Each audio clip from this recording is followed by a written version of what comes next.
Hello, friends. Welcome to your video podcast. I am your host. My name is Dr. Jason Wiggins, and I am your Gen Z and Millennial expert. It is great to be here today. Normally, we do a podcast that's only audio. We are now going mainstream. We are going to now be live on video as well.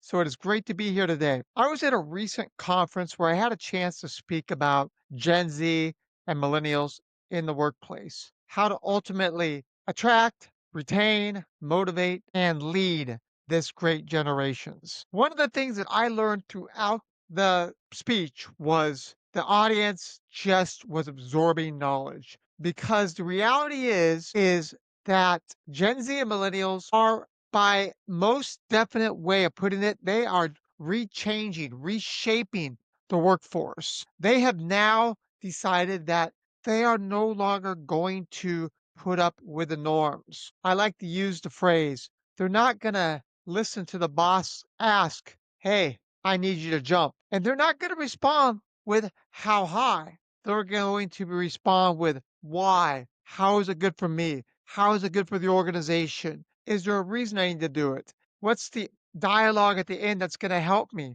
The reality is you have to be transparent and communicate with this generation. This generation is the most savvy, the most intelligent, and they know what they want. When you look at Gen Z and millennials, they have something in common. They don't put up with the BS. Gen X started it. Gen X started some of that work and life balance. They realized that they didn't want to work like their baby boomer parents. They wanted something different. So then after that, we had the millennials. As noted, the millennials reshaped the workforce. They wanted work life balance. They wanted transparency. They wanted all the different new fun and games. Talk about Google. Talk about all the different ways of trying to attract and retain Generation Z and millennials. We have just hit the iceberg. So, what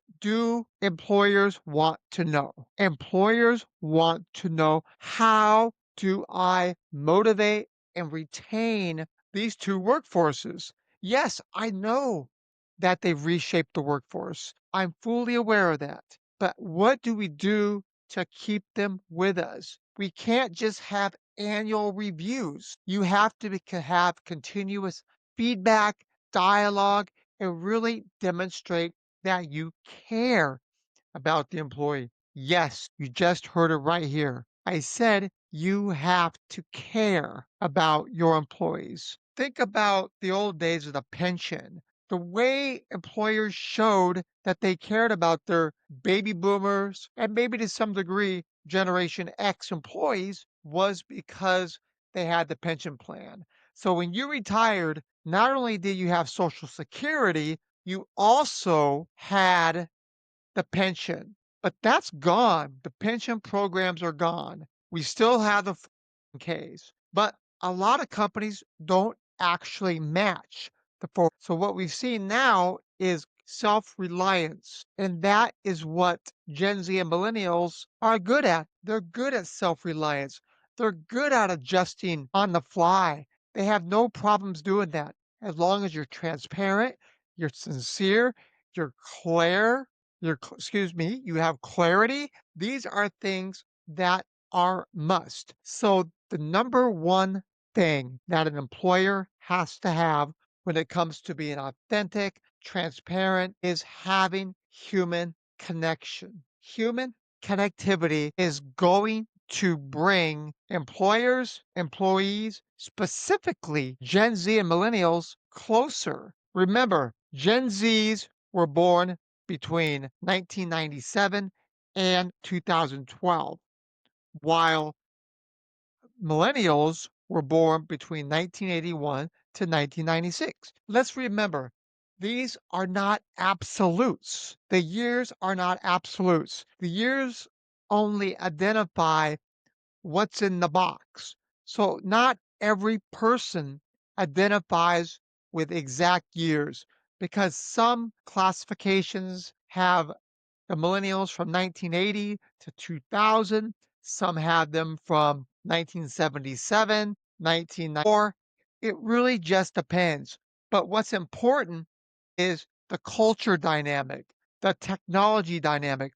What happened that was a big impact within society during that frame? These are the key indicators that will really help determine where you stand within your generations. You may identify with a Generation X if you're borderline millennial, or if you're a millennial and borderline, you may be more of a Generation Z. So just to remember, they're not absolutes.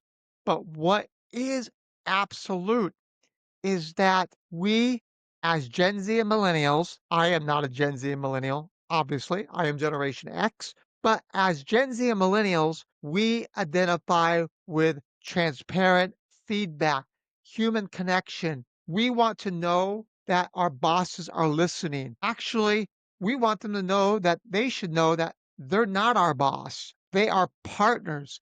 They are partners within what we do with an organization. We have to learn that to have human connection with Gen Z and millennials, you have to be able to have common ground. Common ground is where you see things the same way. Yes, a baby boomer can see exactly the same way as Generation Z, but they have to have common ground. They have to understand where they stand within the playing field. They have talents, as in baby boomers, that Gen Z doesn't, and vice versa. So that's why, in a lot of cases, when you're having constant feedback, transparent discussions, authentic discussions, and you're also having reverse mentoring enables an younger generation to show an older generation how to do something, how to make an impact. One of the best examples that I personally like to use is think of the rotary phone. The rotary phone was that little, almost a square box that sat with the phone over it, and you had a little dial. This little dial, you would swing it around 7 times, depending on where you lived and what your number was, in determining if there was a zip code. And that is where you would identify as a baby boomer, maybe even to a certain degree, Generation X, because I still remember. However, Gen Z, millennials, they don't remember. They don't hardly remember life without a computer. So when you see a payphone somewhere, and you will rarely see a payphone, the last time I saw a payphone was back in 2012. And I still remember because I actually picked it up and there's a dial tone. But since then, I've seen only a couple and none of them had a dial tone. They didn't work.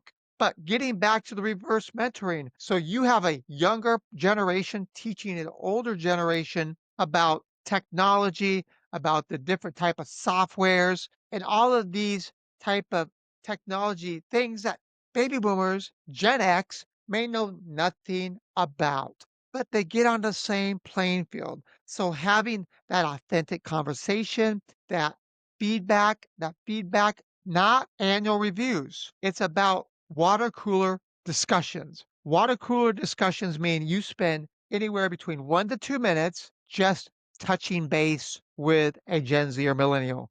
Find out how their day is going. What challenges are they having? What are some things that we can do to help them do their job better? And let them know how they're making an impact. Don't just let them think they're doing a good job by not telling them. They need that feedback to tell them they're doing a good job. But what they need, even a step further, is let them know how they can continue to get better. I remember a boss coming up to me a while back. He was a boss for this technology company. And he came to me and said he had this wonderful person that worked for him. She was on time. She was great at her job. She was thriving within the first 6 months. But then one day she quit. And during the exit interview, they asked her, "Why did you quit?"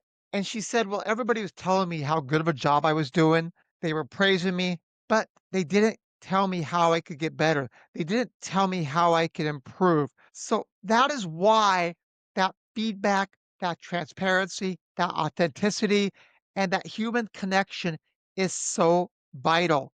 So if you have a Gen Z or a millennial and they have a best friend within the organization, they have a 35% better chance of staying with the organization because they have somebody that works there, they have that connection, and no matter how bad of a day they're having with their employer, they have somebody they can connect with. What we've talked about today is some of the background of millennials and Z and the interaction that they have with Generation X and baby boomers and how that human connection within the employer, within the organization plays such an impact. So as we talk about feedback and touching base, let's not forget the overall most important thing, and that is communication. When you have good communication as an organization, you have an open door policy where anybody can feel comfortable to drop in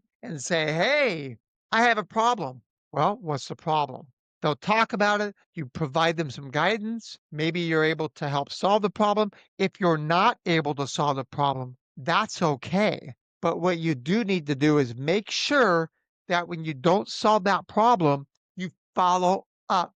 The last thing a Gen Z or millennial wants is for you as an employer to say, "Yes, I hear you. Yes, I'll do as you ask." Then not to follow up on it. If you can't have the answer for them or you can't do something, then you have to tell them. Let them know why you can't do it. Let them know that there are reasons beyond what you can do. However, there are some other alternatives that you can help them with.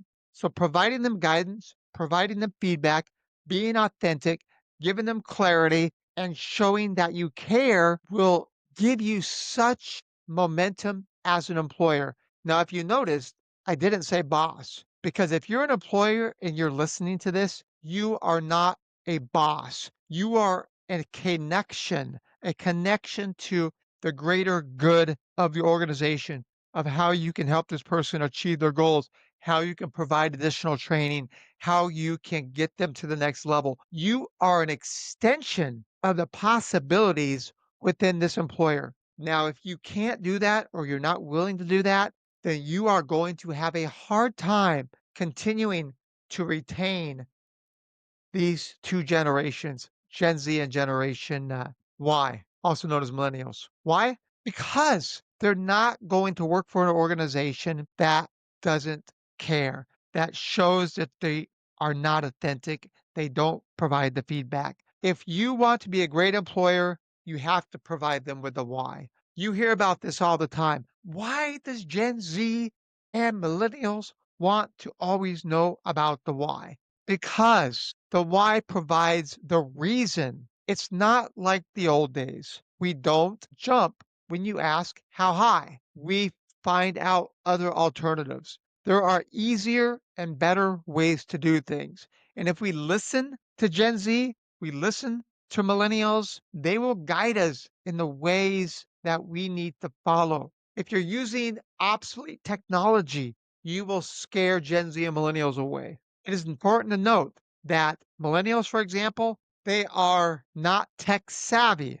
They are tech dependent. While Gen Zs, they are digital natives. They have never known life without a computer in their hand. Think about all the times that you go out to the dinner and you see a 3-year-old on a tablet watching something while the parents have a chance to relax and eat and have quiet time. That's important to have quiet time. But what you're doing is you're giving your child a big dose of dopamine. A big dose of dopamine. What is dopamine? Dopamine is when you want something, for example, like you get all the different likes on your Facebook feed or your Instagram, and you go, "Oh, people like me." You feel so good about it. That is a sense of dopamine. That is the same stimulant that's in cigarettes, in alcohol, in gambling. They are all for ages over 18 years of age. So when we provide that 3-year-old with a laptop, we are giving them that stimulant to have that type of, I want this. How many people like me? How can I be successful? That is problematic. But that is a story for a different day. I definitely want to resurface what we talked about and touch on it. The most important thing that you can do as a employer is have great communication. Have that human connectivity that allows you to get the most out of your employees by showing them that you care, you have an open door policy, and you are willing to do what it takes to ultimately make them successful. You're going to provide them with a roadmap to help them gain that training and planning of their career. Because if you're not moving up in your career, then you are being stagnant. And if there's one thing that Gen Z and millennials will not put up with, is being stagnant within their career. So I want to thank everybody on our almost, I think, one of our first video podcasts as we continue to demonstrate ways we're going to improve the landscape for employers with Gen Z and millennials. I am your Gen Z and millennial expert, so please like, subscribe, and continue to listen to us via our podcast or via our video.